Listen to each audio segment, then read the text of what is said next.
Good morning. এখন আমি আছি কম্বোডিয়ার সিএম রিপ শহরে। এখান থেকে আজকের ফিনম পেনের দিকে যাত্রা করব। মানে সিএম রিপ থেকে ফিনম পেন দূরত্ব 200 কিলোমিটারের বেশি। তো এখন বাজে সকাল 8:30, আর কাছাকাছি একটা ক্যাফে বা রেস্টুরেন্ট, সেখান থেকে ব্রেকফাস্ট করলাম। Breakfast thank you. ব্রেকফাস্ট পড়লো $2 মতো, মানে ইন্ডিয়ান কারেন্সিতে 160-এর একটু বেশি। ব্রেকফাস্টে বার্গার আর একটা কফি টাইপের এরকম নিয়েছিলাম। এখানে ব্রেকফাস্ট এছাড়া আর ভালো কিছু পাওয়া যাচ্ছে না, তো যা পাচ্ছি তাই খেতে হচ্ছে। আর এখান থেকে ফিনম পেন যেটা যাওয়া, সেটা এখান থেকে কোনো ট্রেন তো নেই, বাসে যাওয়া যেতে পারে বা ভাড়া ট্যাক্সিতে যাওয়া যেতে পারে, কিন্তু তাতে খরচ বেশি হবে। সেজন্য চেষ্টা করব থাইল্যান্ডে যেমন হিচ হাইকিং করেছিলাম, এখানে যদি সম্ভব হয় হিচ হাইকিং করে ফিনম পেনে যাওয়ার। যদিও এখানে হিচ হাইকিং করা সহজ হবে বলে তো মনে হচ্ছে না। আর ট্রাভেলিং করার সঙ্গে সঙ্গে প্রথমত আমি একটা হোস্টেলে আছি, কিন্তু তা সত্ত্বেও ট্রাভেলিং করার সঙ্গে সঙ্গে কোনো ট্রাভেলারদের সঙ্গে ঠিক পরিচয় হচ্ছে না। তো যারা আমার হোস্টেলে আছে তারা তাদের মতো শুয়ে আছে, ঠিক কনভারসেশন হচ্ছে না আর কি, জাস্ট সামান্য হাই হ্যালো হচ্ছে।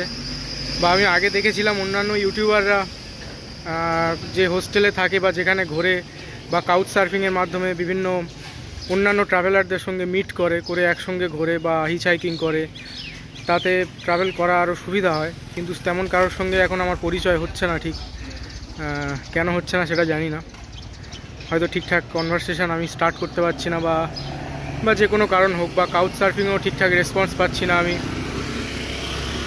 তো আপাতত এখন যদি হিচ হাইকিং করি একাই করতে হবে, সিএম রিপ থেকে ফিনম পেন অবধি হিচ হাইকিং করতে হবে করলে।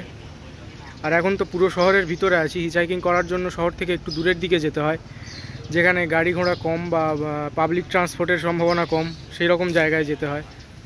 তো এখনও কিছুই ঠিক করিনি আর কি, কোথায় যাব বা কি করব।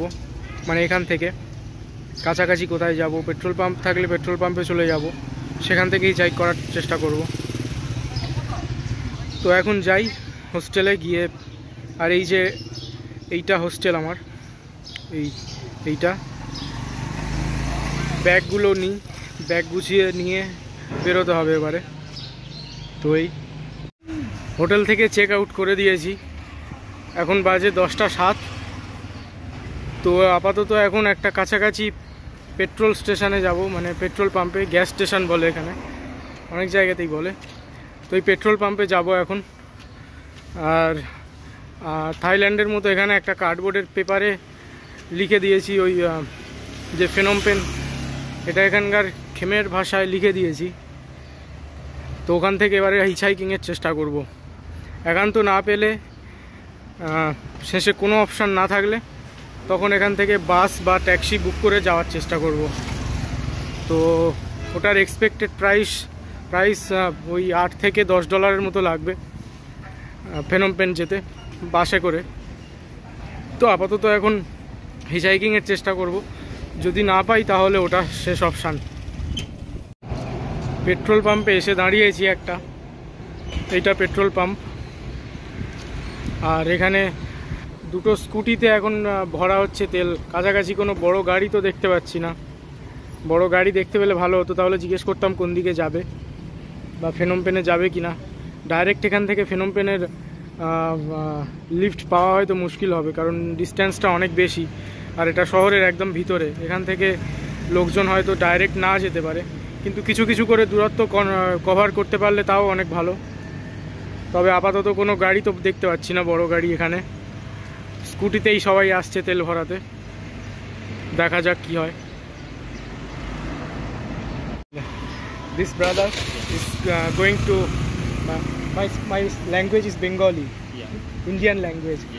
তো এই ভাই হচ্ছে কি আমাকে একটা কাছাকাছি জায়গায় নিয়ে যাবে, সেখান থেকে এই ফিনম পেনের গাড়ি আমি পেতে পারি। আর ইনি এই পেট্রোল পাম্পে কাজ করেন, he works here for 3 hours and thank you. তো নিয়ে যাবে এখন, উনি কাছাকাছি একটা পার্কিং লট টাইপের জায়গা বলছেন, এখান থেকে 2 কিলোমিটারের মতো। সেখান থেকে ফেনম পেনের গাড়ি বা লিফট পাওয়া যেতে পারে। লিফটের ব্যাপারটা সহজেই বোঝানো গেল আর কি এনাদেরকে। হিচ হাইকিং যদিও এনারা জানেন না, কিন্তু আমি যে লিফট নিয়ে যাওয়ার চেষ্টা করছি সেটা এনারা বুঝতে পারলেন। তো আমি যখন বললাম no bus, I am taking lift, তো সহজেই বুঝতে পারলো। দেখা যাক কোথায় নিয়ে যায়। তো এখানে গাড়ি তো খুবই কম আসছে, এখানে দাঁড়িয়ে থাকলেও যে কোনো সুবিধা হতো সেটা তো মনে হচ্ছে না। হয়তো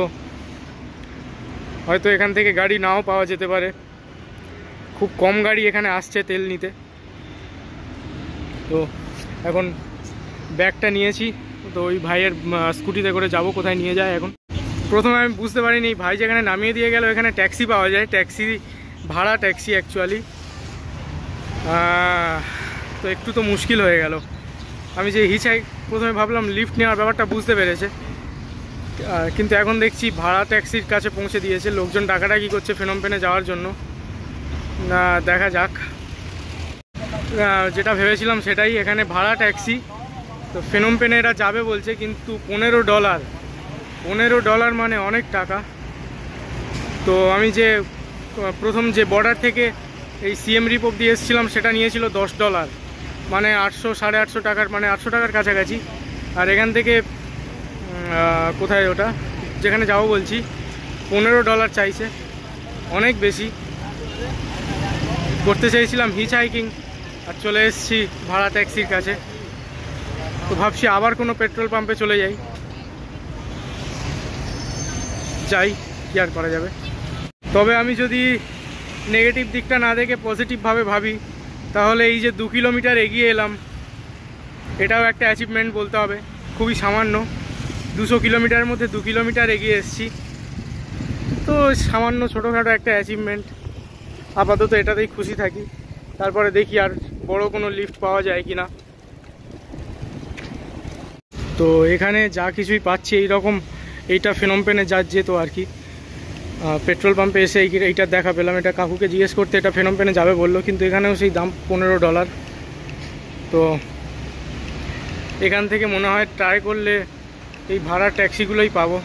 আর একটু শহর থেকে বেরিয়ে যেতে পারলে ভালো হতো, কিন্তু শহর থেকে বেরোতে গেলে তো এখন অনেকটা যেতে হবে, অতটা হাঁটা একটু মুশকিল হয়ে যাবে। আর বাইরে রোদও উঠেছে খুব, দেখতে পাচ্ছ। তো হাঁটতে গেলে একটু অসুবিধা হবে। হাঁটতে হাঁটতে কিছুটা এগিয়ে এসেছি, এখান থেকে একটা জল কিনতে হবে। তো থাইল্যান্ডে যেমন 1 ভাটে 1 লিটার জল, এরকম একটা সুব্যবস্থা আবিষ্কার করেছিলাম, এখানে তেমন কোনো ব্যবস্থা নেই, এখানে জল কিনেই খেতে হবে। আর এখানে জলের দাম 1 লিটার জলের দাম প্রায় 40 টাকার মতো। পিছনে যে বাসটা দেখতে পাচ্ছ এটাও ফেনম পেনে যাবে, এটার ভাড়া বলছে $10, মানে 800 টাকা। আর ওই যে গাড়িগুলো ছিল 4 হুইলার যে গাড়িগুলো, ওগুলো $15, আর বাসটা $10। কিছুটা বার্গেনিং করে $7.5 অবধি নামিয়েছিলাম, মানে ওরা বলেছিল $7.5। আমি জিজ্ঞেস করলাম যে what is the actual price, তখন বললো $7.5, মানে ওরা ইচ্ছা করেই বেশি বলছিল, $10 বলছিল। তো আমি আরও কমানোর চেষ্টা করলাম, বললাম $5, I have read on the internet $5। বললো নো নট পসিবল। তো $5 হলে হয়তো উঠে পড়তাম, তো এখন উঠলাম না, এখন আরও কিছুটা হেঁটে যাচ্ছি। আর এই জলের বোতলটা কিনলাম, এটা 1 লিটারের, এটার দাম $40 টাকা। আপাতত এখন হাঁটতে তো কষ্ট হচ্ছে না, সেই জন্য হাঁটছি। যখন কষ্ট হবে তখন বাস বা গাড়ি নিয়ে নেওয়ার চেষ্টা করব। আপাতত কিছুটা হেঁটেই যাই। একটা দোকানে ডাব বিক্রি হচ্ছিল, এই যে পিছনে, এটা থাইল্যান্ডে অত দেখিনি ডাব। কম্বোডিয়ায় দেখছি অনেক জায়গায় ডাব বিক্রি হচ্ছে, কিন্তু দামের তারতম্য প্রচুর। মন্দিরের কাছে যে ডাবগুলো বিক্রি হচ্ছিল ওগুলোর অনেক বেশি দাম ছিল, এটার দাম $1 মতো, মানে 83 টাকার মতো, আর 4000 রিয়েল। তো ভাবলাম একটা খাওয়া যাক। তো এই দেখো, ऐसे में सख्त लौंडा हूँ लेकिन यहाँ मैं पिघल गया। আসলে ব্যাপারটা হয়েছে কি, বাসে $10 বলছিল, মিনিমাম $7.5 অবধি এসেছিলো। তো এখানে হাঁটতে হাঁটতে একটা এই যে ট্যাক্সি বা গাড়ি পেয়ে গেছি, $7 ফিক্স হয়েছে। তো এত হিচ হাইকিং করবো বলেও শেষে গাড়িতেই উঠে পড়লাম। এক তো গরম, আর দ্বিতীয় কারণটা হচ্ছে বারবার যে আমি হিচ হাইকিং করবো বলেও গাড়িতে উঠে পড়ছি। এটার কারণ আমি যাদেরকে এই বড় ডিস্ট্যান্স বা বেশি ডিস্ট্যান্স হিচ হাইকিং করতে দেখেছি, কেউ না কেউ তাদের সাথে ছিল, একাও করেছে তবে কম সেটা। আর এই জিনিসটা অ্যাকচুয়ালি আমি একটু নতুন এই হিচ হাইকিং ব্যাপারটায়। তো লাইফের ফার্স্ট আর লাস্ট ওই এখনও অবধি থাইল্যান্ডের ওই লিফটটাই আছে। আর এখানে কিছু কিছু জায়গায় জিজ্ঞেস করছিলাম যাবে কি না, তো সবই এইরকম টাকা চাইছিল। তো ফাইনালি এটা $15 থেকে $7 নেমেছে, সেই জন্য ভাবলাম উঠেই পড়ি। আর গরম এখানে প্রচণ্ড, ঘাম হচ্ছে দেখতে পাচ্ছ। গাড়ি ছাড়বে 12টায়, এখন 11:15 বাজে। এখান থেকে যেতে 5 ঘন্টা লাগবে ফিনম পেন। তো 5 ঘন্টার জন্য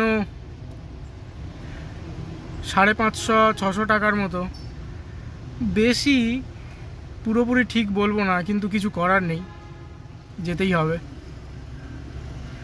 আর লিফট নেব বলেও গাড়িতে উঠে পড়লাম। তো এই